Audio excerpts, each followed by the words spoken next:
Claire. Claire, right? Sa dami na nangyari, hindi tayo na-introduce ng maayos.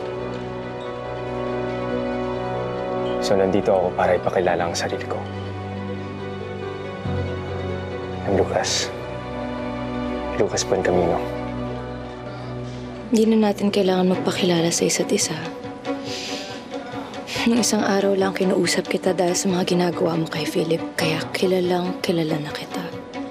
Marami ka pang hindi alam tungkol sa akin.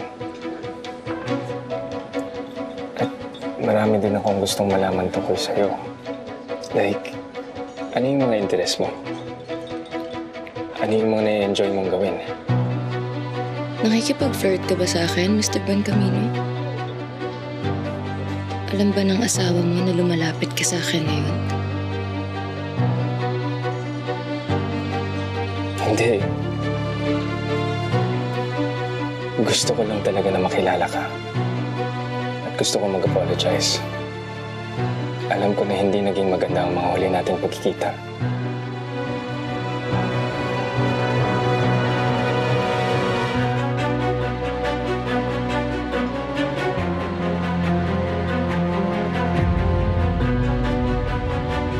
I'm sorry.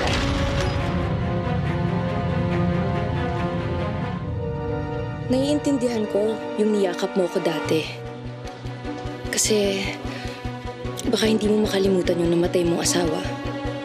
Pero hindi ibig sabihin nun na pwede mo akong hawakan kung kailan mo gusto. Sa susunod na hawakan mo ko, hindi ako magdadalawang isip na kasuhan ka ng sexual harassment, Attorney Buencamino. Sandali.